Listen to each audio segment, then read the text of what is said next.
Ladies and gentlemen, welcome to 481. I am your host, Keith Andrew, the one and only Keith Andrew. I'm here with Megan Gilson. I just want to say thank you for being a guest on my talk show. Thank you. Thank you so much. And you honor is all mine. For people who want to know what my talk show is about, the whole point of my talk show is to show people that even with having a learning disability, I can still amount to something. And at the same time, I'm able to turn myself into an example for people out there dealing with any types of learning disabilities and disabilities to never give up and prove people wrong. Prove to them that labels do not dictate who you are and who you're going to be. You need to prove to them you can break the labels. Hashtag break the labels. So that being said, it's going to be half hour, 32 minutes of your time. It could go longer if you want, if you have that time. But let's just play it by ear. So right now, half hour, 32 minutes. Starting off, what can you tell us about yourself? Well, my name is Megan. I am a 31-year-old New York-based starving artist. By that way, I mean I act, sing, dance, and model, among a lot of other things that I am yet to discover. And I do that to support myself, and then eventually I will be donating 10% of my monthly income to other causes, GoFundMePages, people that are like me, that have a disability, and that like to break the stigma and do things other than stay at home and be reliant on Social Security for the rest of their lives. No, I'm the same way. I get disability, but at the same time, I don't want to be burdened. I want to show people I'm still able to amount to something. Definitely. But with that being said, what can you tell us about your life growing up? Was it difficult because was having a learning disability? Well, honestly, I really had abusive and a really unhealthy relationship and childhood. So I was adopted, and my parents literally said, "Oh, you're not going to be amounted to anything."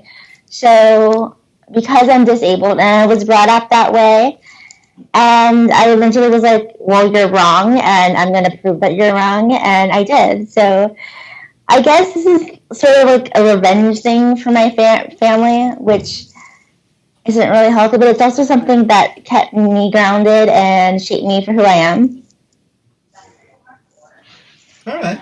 I do hear that from people, even from my own family, that, this is only a hobby. It's not going to go anywhere. You're manipulating people, you're conning people, you're harassing people. But I'm showing you, hey, look at a kid who reads and learns at a 5th grade level, who is labeled handicapped, mentally disturbed, retarded. Look at what he was able to accomplish and create. Definitely. But with that being said, if you don't mind me for asking, what is your disability? I have cerebral palsy, and I also have an unidentified learning disability, as well as an anxiety and PTSD disorder. So I literally have everything across the board, but I'm still able to rock a pair of high heels up and down the island of Manhattan. So I don't define myself as a disabled person. I define myself as a member of the inclusion community, which a lot of disabled people are like, "No, you're disabled. Like, that's what you are." And I'm like, but I don't want people to diss my abilities. I am very lucky enough to actually have a disability that a lot of people don't actually realize I have until I mention it. So I use that to my advantage for the greater good, and I'm able to help people because of it. No, absolutely. If you don't mind me for asking, and no disrespect by this whatsoever, are you cross-eyed? Oh, I'm also have nystagmus, so this eye is literally always out, and I can only focus out of one eye at a time, which is really weird and really gets people like off guarded sometimes. But it's just the way my life is, and I have to accept it. And honestly, it doesn't really matter. As I've come to realize that if I don't think it's a big deal, nobody else will. No, I didn't mean any disrespect by it. Of course not. Of course not. I understand. Thank you. There's actually a wrestler that has, who developed that type of condition that you have. Shawn Michaels. He was doing a wrestling match, and I think he was hit in the face with a chair. Oh, wow. Or steel step. So they call Shawn, he calls it the lazy eye, because you just be talking and then the eye would just go in the opposite direction. He makes jokes about it. But because he has a detached retina.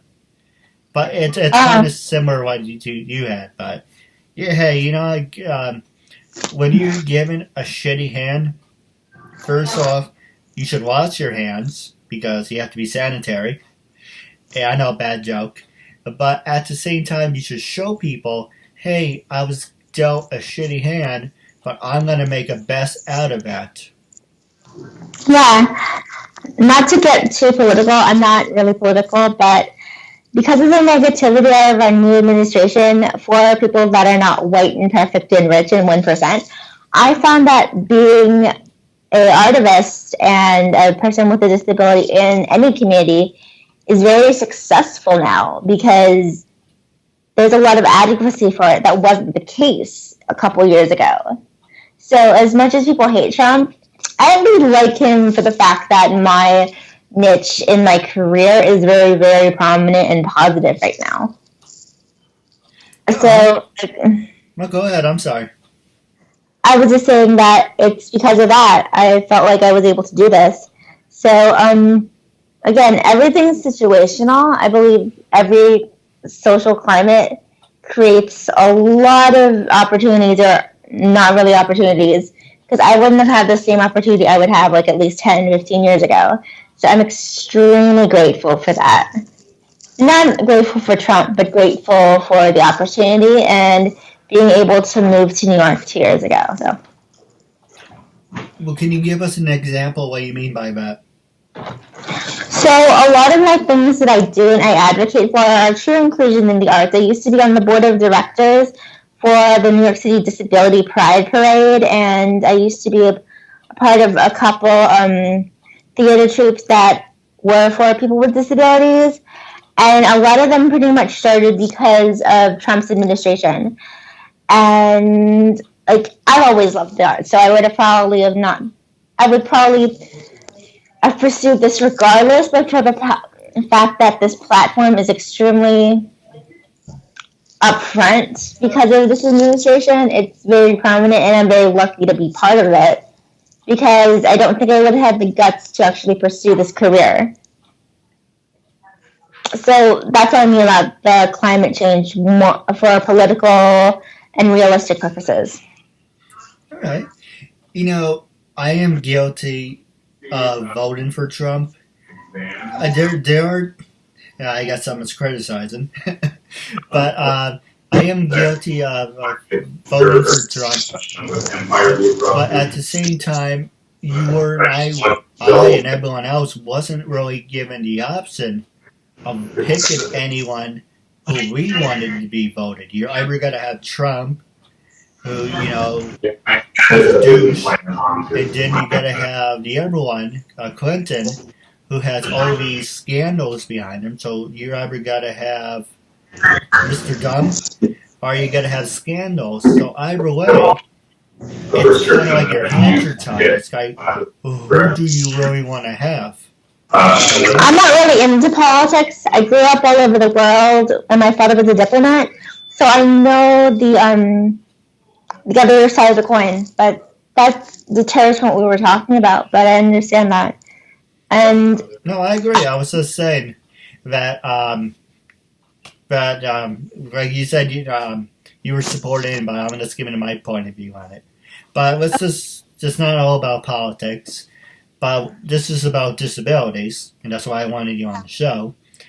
So, with that being said, do you think you're being have you ever been stereotyped, or do you think you've ever been stereotyped from being an actress, a singer, and a spokesperson? Have you ever been fell in those stereotypes? Definitely, but I use that to my advantage. I used to have a agent where she was amazing. She's still an amazing person, but she was also disabled, and she was like, oh, let me give you all the parts that have a wheelchair. I'm not wheelchair bound, and I don't like the stigma. I think stigma and social norms are ridiculous. So the way I deal with stigmas is that I don't have anybody else manage my career. I don't have an agent.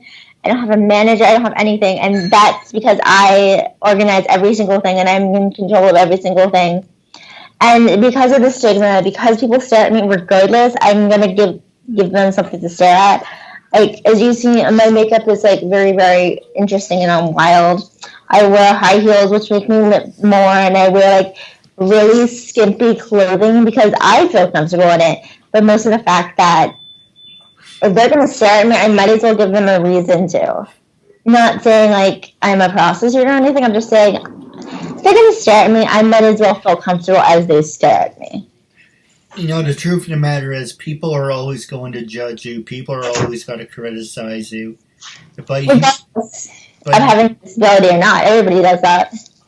But for me, I walk around with the I don't give a shit attitude. And I think that's the attitude that you should have. It's like, this is what makes me happy. It's not hurting you. It's not hurting me. It makes me happy. I'm going to go straight forward and reach that goal. Yeah, I'm a bitch, and a bitch by nature, and I'm extremely unapologetic for being a bitch because I love being one. I mean, it's the way I am, and I'm not going to deny who I am, regardless of its disability or not. Yeah.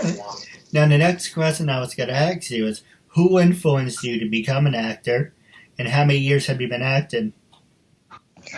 I've always been an actress, but professionally it's been around a year, but I've been doing like acting, modeling, singing, pursuing that. I would probably say the one that influenced me the most was my grandmother. She wasn't an actress or anything. In fact, she was extremely homophobic, racist and everything. And so my parents, who adopted me from Korea, they're white. My grandmother was white, and she was trying to bond with me. So one day she's like, oh, let's watch The King and I with Asian people in it and a lot of whitewashing and that. And I was like, okay. And that's actually how I got into musical theater, into the arts, was by my grandmother bonding with me through a racist tactic. And I still love The King and I, but as a 31-year-old, I realized, oh, my late grandmother was a racist, and that's how she was trying to bond with me. So that was a really ironic way of me getting into the career I'm in. But I'm still in it, and I'm very grateful. She was a very, very good person. Like, even though she was racist, but she still loved me. So I am very, very, very grateful for that. I also do photography as well. I do street photography. I'm trying to redo it, and I'm doing that because of my grandfather. He was a painter. His medium was watercolor, and he was actually really doing a lot of little caricature paintings of the Peanuts gang. And ironically, You're a Good Man, Charlie Brown was the first professional off-Broadway gig, and it was my off-Broadway debut. So I was like, oh, that's in honor of my grandparents. That's amazing. So I was very, very grateful to do that. So everything is really for my grandparents. Now, the next question I was going to ask you is that, how am I going to phrase it? Do you think when you broke into the acting thing, do you think you were automatically stereotyped? And was there people saw you as certain ways, like, this is what you have to do when you get the rough part? Or how did you break that stigma? I really don't think of it as a stigma. I don't care about it. If they think of me this way, they think about it this way. But the only thing that matters is that I don't think I'm a stigma. I carry myself as I feel that I should. And whatever people think I am or not is on them. I really don't care what they think about me. So that question is definitely not a yes answer, and it's definitely not a no answer, because I really don't care. It's just, I know that I feel that I'm an amazing person. I'm a flawed, imperfect, amazing person, and there's no apologies for that. So, all right. What about, have you ever done any voiceovers, or would you be interested in doing some voiceovers?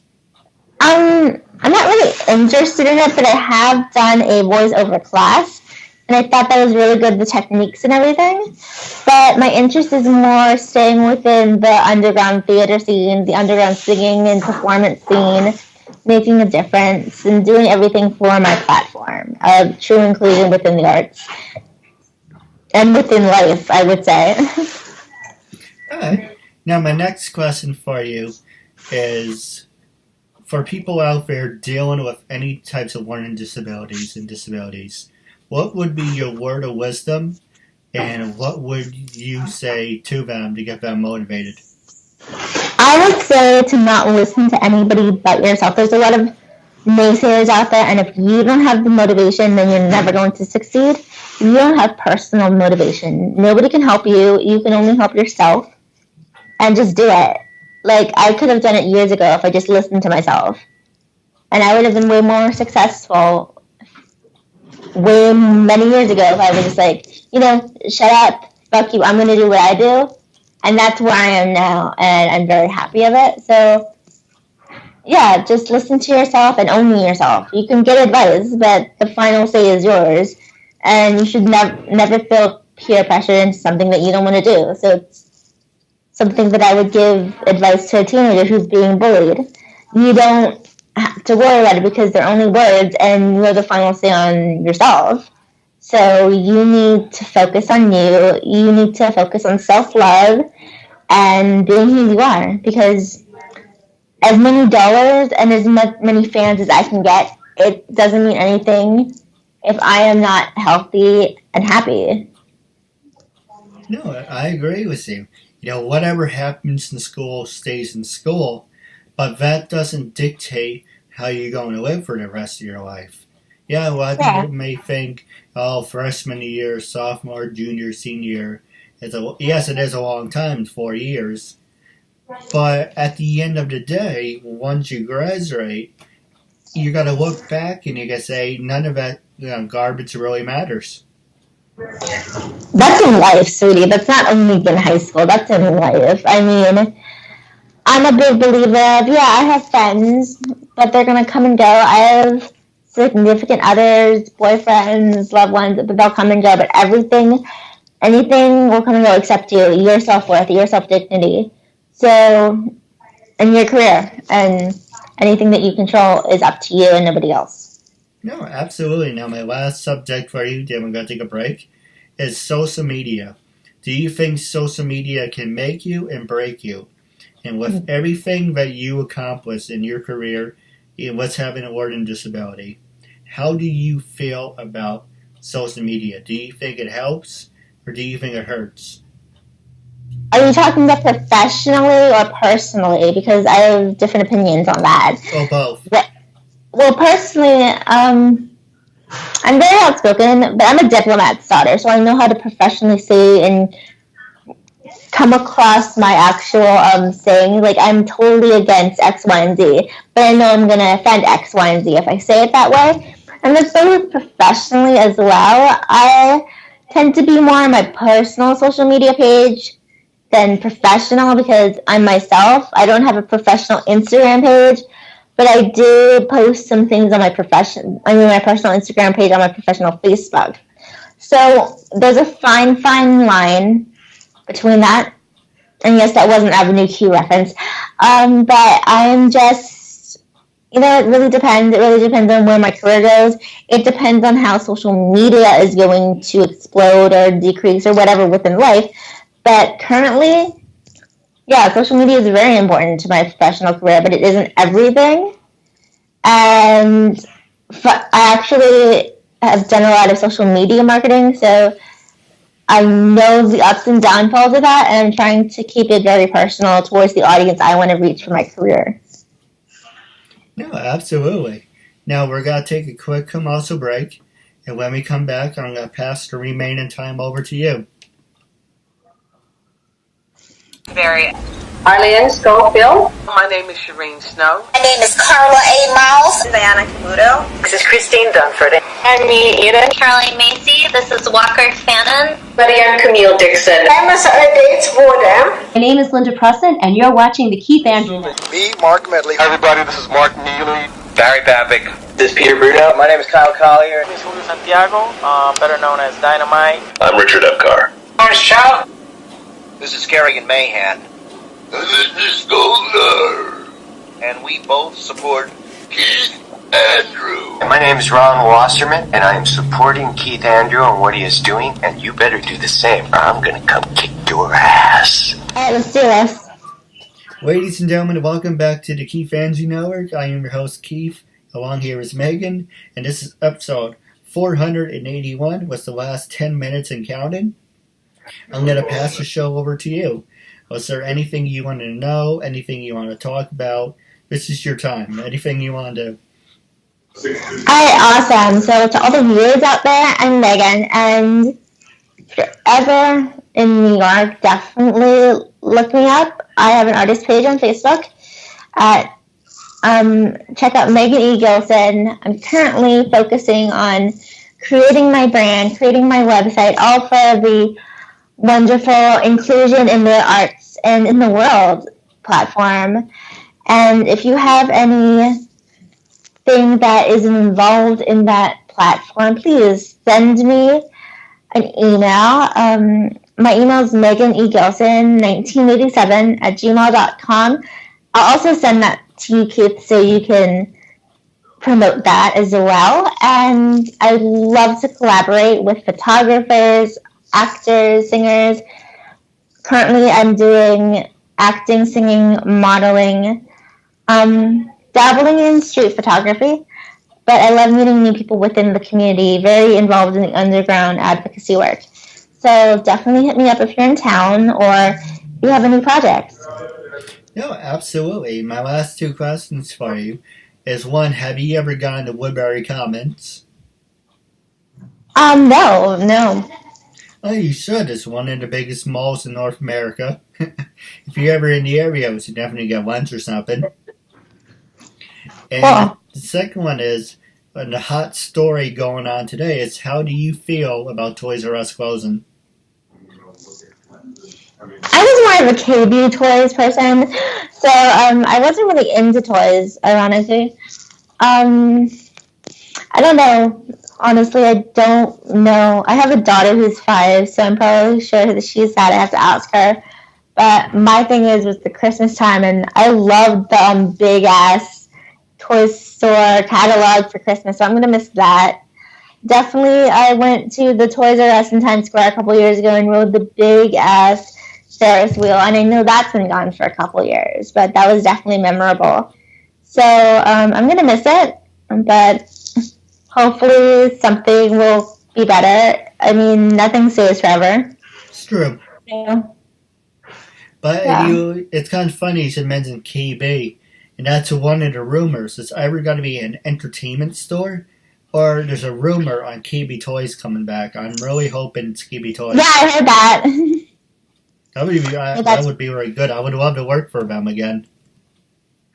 Oh, nice. Well, thank you so much. I really appreciate the time, and I think it's going to be amazing. Hopefully everything will become viral, and we'll be able to pass our message of true inclusion in the arts and in life. Yeah, absolutely. I do have a couple questions for you off the air. And if your daughter's ever interested, maybe we can do like a double interview. Definitely, I'll let her know. Now, wrapping up our talk show, are you on LinkedIn, Stage 32? How can your fans follow you? Are you like on Twitter, Instagram? I'm on both. I would definitely private message you and we can get all that out.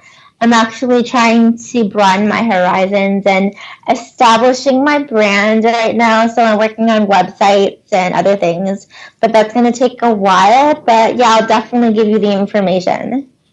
All right. And the last question for you is, we're wrapping up. When I first approached you to be a guest on my talk show, what was your first reaction and what made you say yes?